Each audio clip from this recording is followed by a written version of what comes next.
Welcome to the Tradies in Business podcast with your hosts Warwick Bidwell and Nicole Cox. Divert your phone and grab a brew as Waz and Nick unpack tips, tales, secrets and stuff-ups from guests both inside and outside your trade, helping educate and inspire you to break the cycle of gut-busting and money stress and create a true trade business. Good morning, Coxie. G'day, Waz. How are you this fine Tuesday morning that feels like a Monday? Yes, it's that weird day after a long weekend. It's a very long weekend, actually. Oh, it's my favourite weekend of the whole year. The weather's beautiful. It's a bit crisper in the mornings. The days are just gorgeous sunshine. Well, here in Queensland at least. And there's 4 days of nothing much at all. It's bloody beautiful. I love it. So that's what it used to be like. What's it like now? I'm seeing a lot of people trying to recreate past Easter long weekends. Been some cool shots of people camping in the camping. backyard. Yeah. Yeah. And fires. Everyone's doing the fire pit thing. Yes. And, I saw a few people with tinnies and kayaks in their swimming pools, going fishing. Cool. But it is different, isn't it? It's still, no matter how much we try and make it the same, it's different. It was a different Easter. Very different. Mine was very quiet in that we usually have a massive, big family roast lunch, and we didn't this year. Well, we still had the roast, but there were 3 of us. It's really quiet. It's a bit, I don't know. I wouldn't say it was sad, and I wouldn't say I felt lonely, but it was different. Does that mean it's bad or worse because it's different? No, not necessarily. And I wouldn't say we had a bad weekend or a worse weekend. We had a different weekend, but we still did what we normally do. Nothing much changed for us. It just meant that there were less people to enjoy it with. Yeah, it's interesting, isn't it? I feel like for me in all of this and these daily TradieRonacasts, I was actually just chatting with you before we hit record. It's like, how long are we going to do the daily thing? Because, so far the feedback's been really good. So thank you, listeners, for getting involved and giving us feedback on these episodes. We've had some. I spotted a message we had over the weekend that I see you replied to. Oh, it was a lovely message. Yes. Yeah. And I was just scrolling through this morning early, checking all of the notifications, and I spotted that one, and I was like, "Oh, wow, that's really cool." Yeah, it is cool. So thanks, Austin, for the feedback, mate. Thank really you, appreciate Austin. It. And I guess the podcast is different. You know, topics of conversation are different. Our frequency is different. Perhaps yours and my levels of motivation is a little different. And my Easter was very, very different to past Easters. And I think I've probably slipped into a bit of it's different, therefore it's not as good. Not just with Easter. Yeah, I think it's a common way of thinking at the moment, but I'm not sure that's so true. No, and I think I spilled my guts last week in one of our daily episodes about stuff, and I guess I feel a little bit like I'm about to do the same. Is just because life looks different doesn't mean it can't be as good or joyful or peaceful or loving or any of the other things. But I actually have to be willing to see that in a different time, in different activities, different ways of connecting. We talked about some of that in our toolbox meeting this morning for a Tuesday that feels like a Monday with our trade desk members. So yeah, I'm still learning to embrace different. I think it's a common way of thinking, right? We think because we're all creatures of habit. Whether we think we're spontaneous or not, we still enjoy a sense of habit within our daily lives, particularly our daily business lives or our daily work lives. And so when our habit changes or a forced change comes, we find it hard and we struggle to bring our way of thinking around to this potentially being a positive change rather than a negative change. And it's really easy to fall into the comparison trap like we do in so many other areas of our lives and think that because it's different, it therefore means it's not better or it's worse than it was before. In actual fact, it's a great opportunity for change. It's a great opportunity for personal growth. It's a great opportunity actually just to sit and be and understand that this break is forced upon us. It looks different. And maybe that's the rejuvenation that we all needed this weekend. It doesn't have to be a negative, but I think we fall into that trap of thinking change is not good, whereas change is actually really positive. Yeah, there's a there's this human, it seems to be a fairly widely displayed human resistance to change and struggle with change. Actually, I observed this at Bunnings on the weekend because wifey and I got out of quarantine on Sunday, and of course, the first trip we did wasn't to Bunnings.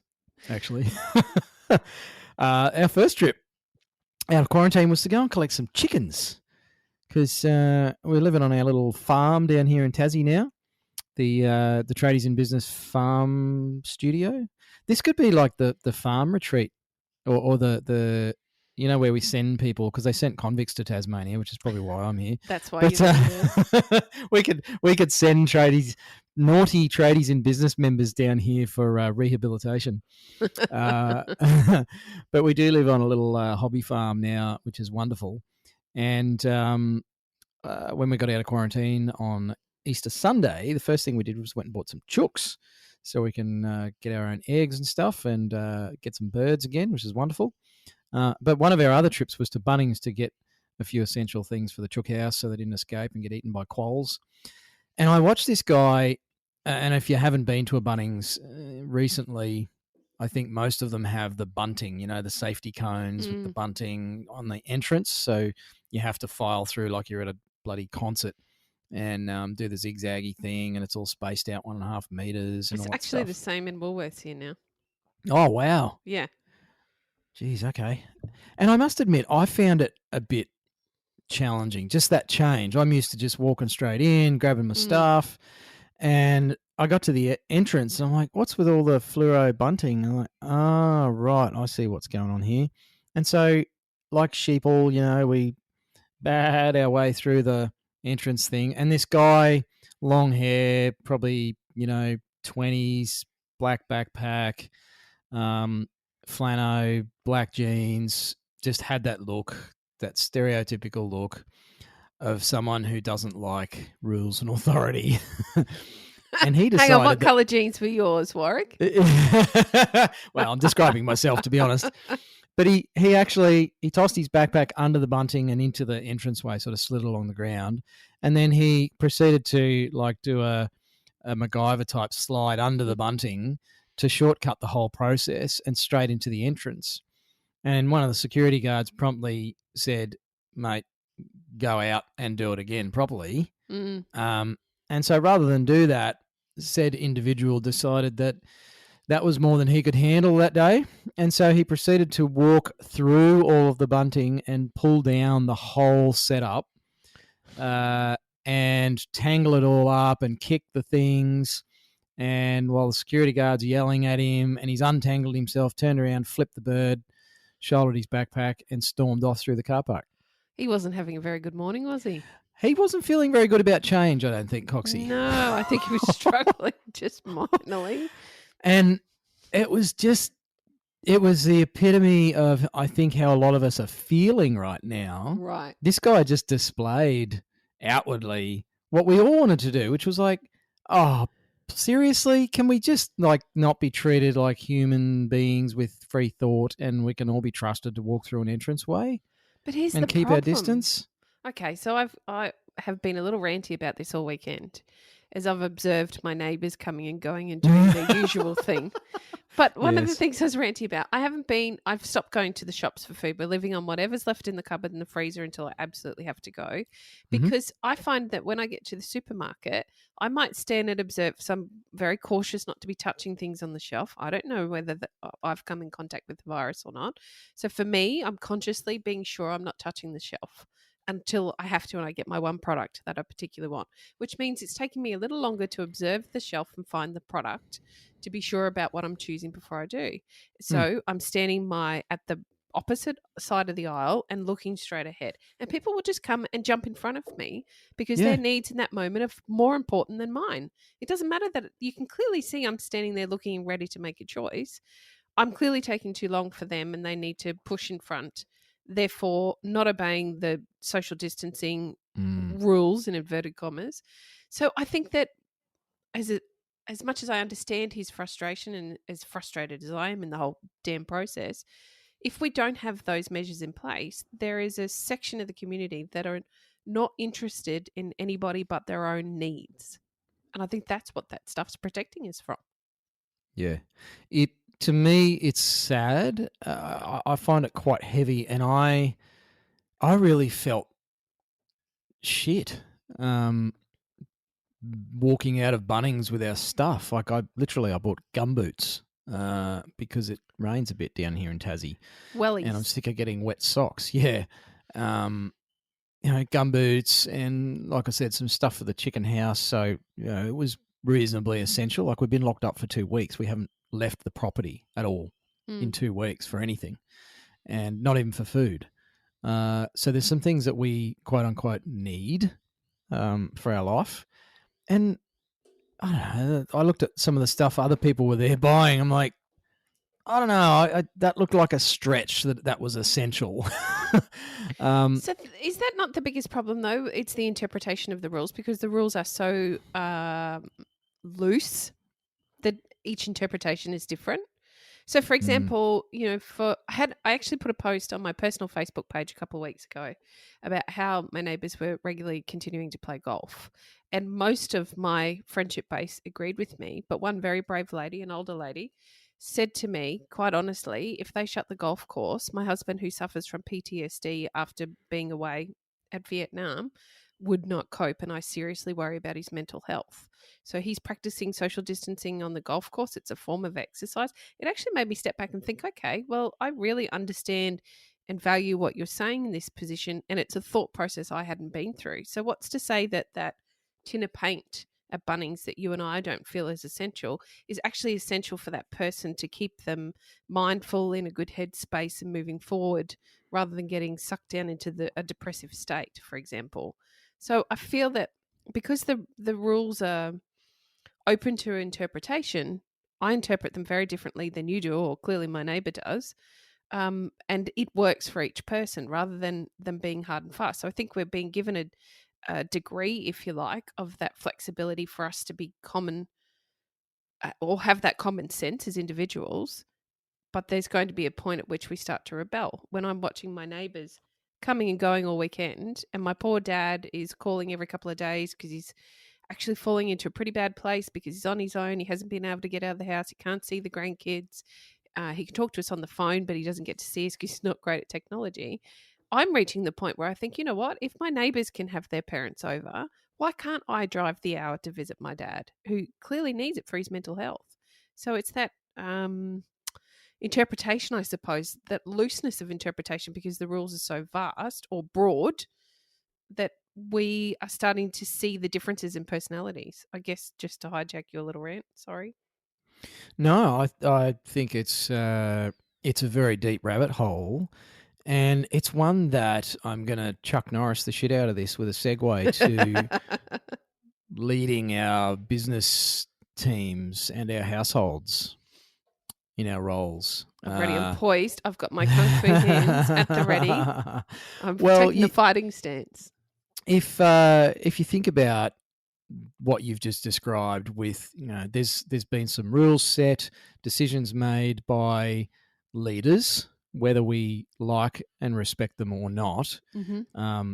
some boundaries have had to be put in place and some rules have had to be made for the good of the overall community, right? Yes. Isn't that what we do in our businesses? Oh, wow. That was a great segue. You really did Chuck Norris that one. I'm scratching my head here in Brisbane thinking, Like, what the all hell right, are where are you- we going here? What's going to happen? Yes, it is. Of course it is. Well done. Because thanks, but I was listening to you. I'm thinking, holy crap! This is what we do to our employees. Yes. We make these rules, and then we go, well, just because we do it to our kids. So true. Because I said, why can't I go fishing, but old mate can play golf? There's a good question there. Yeah. No, I totally understand. It's Because That- someone has to make a call on something. Like national parks are closed nationwide. yes. And something that is a huge part of wifey's and my mental health is getting out into nature and into the bush. Absolutely. And that's actually been removed for a large group of people because we're no longer allowed to do that. And it's like, well, you just can walk on the street for exercise. It's like, no, that's It's not the same. That's like saying, well, instead of going fishing, you could just toss a line into a bathtub in your backyard. It's a great comparison, and it's the truth, right? And brings me back to the point I was making. My interpretation of the rules are different to yours.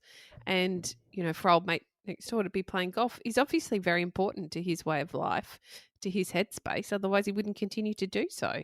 Who am I to judge that realistically? And yet we're being put in, this is a rabbit hole that's probably bigger than today. But who am I to judge whether their interpretation is correct or not? I know. Because whenever we're in a position of leadership, whether we like the fact that we're in one or not, or whether we realize we're in one or not, because sometimes we're in leadership positions without being conscious of it. Yes. And in our families, as parents, as spouses, in our communities, even just in our neighborhood, there's opportunities for us to lead our neighborhood. If you start a dibba-dobba culture in your street, then that will have a tendency to creep in with others as well. So, well, if he's going to dob someone in, I'd better dob someone in because I don't want to be the only one who's not dibba-dobbing.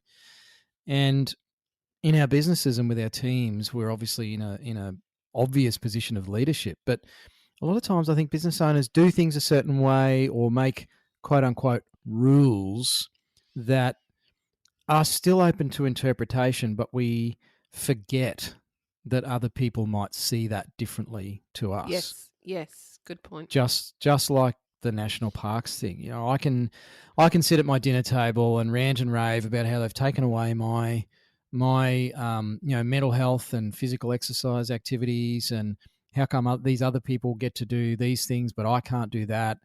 And it's like, you know what, someone somewhere had to make a call, and whatever the reasoning is, whether it's just butt covering by the government or if it's risk management for rescues in parks so that first responders aren't put at risk, who knows what the basis of that decision is. And I think they could have done a better job of explaining to the populace the why. Definitely. But in our businesses, we actually have that opportunity so that we can explain why we've set this policy or procedure, why we don't allow this behavior, or why we need to do this in the business. And I feel like that's a huge opportunity for you listeners as business owners, is to explain why you've set the rule and then help people to understand it so they can interpret it in a way that I guess works for everybody. Yes. Rather than just going, well, we've made this rule. Full stop. And it's a simple thing to do. It's a simple change in the way you communicate the making of the rule or the new rule to your staff or your team. It's really simple to extend on that conversation and explain why that rule's in place, or even lead your team members into speculating why that rule, the new change, is in place, and then having a discussion about that. I guess it would give you a bit of a insight into the way that they think things are done, but also allows them to have a little more critical thinking rather than just being told. You're leading them to making their own decisions. Yeah. Kind of like our kids. For anyone with kids, I'm sure everyone's had that moment where they felt like parent of the year because they explained something. They explained a house rule or something like that. And our child went, oh, okay. Yeah, that makes sense. in an age, in an age relevant way. Yes. But I know I've had those moments with my daughter where I felt like King Kong on top of the building. It's like, I'm the father of the year. And then most of the other times it's like, oh my gosh, how do I get this across?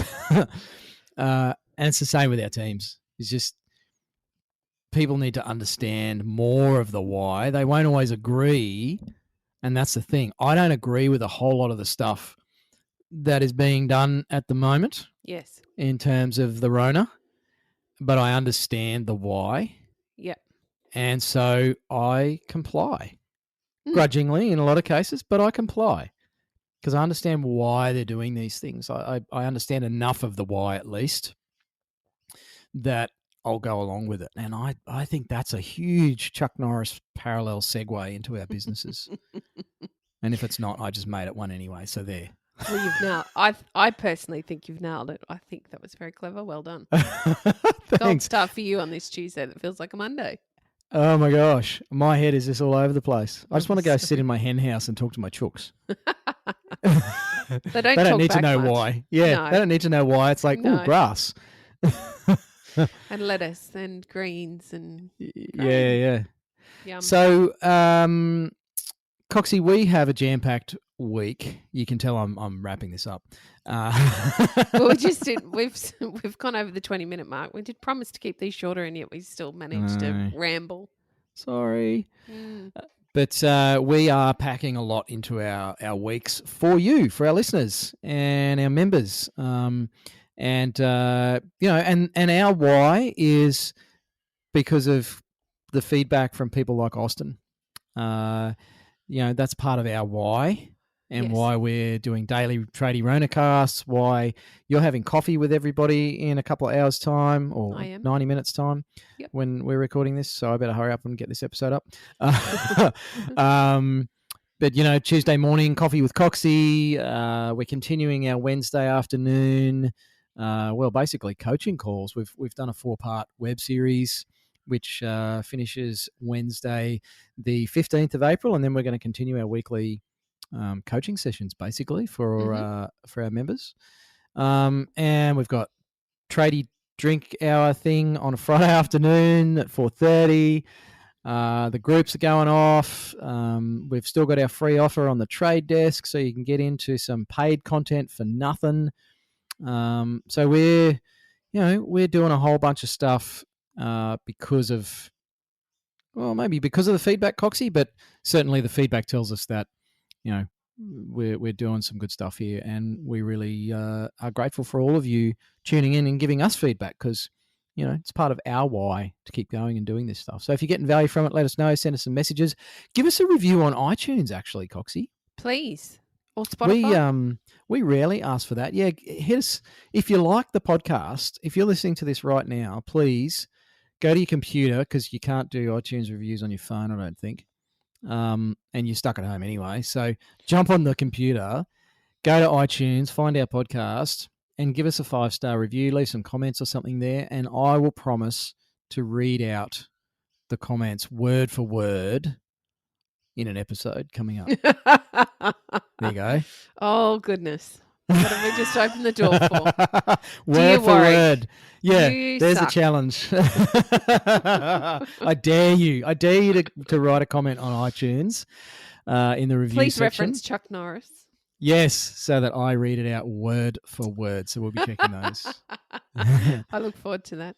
Thanks for being here, listeners. It's great to be able to spend this time with you on a day-to-day basis. It's been really reflective for Warwick and I to think about where you're at and how we can help you and how we can encourage you to think differently and find some positives in this weird, strange world we are all living in right now.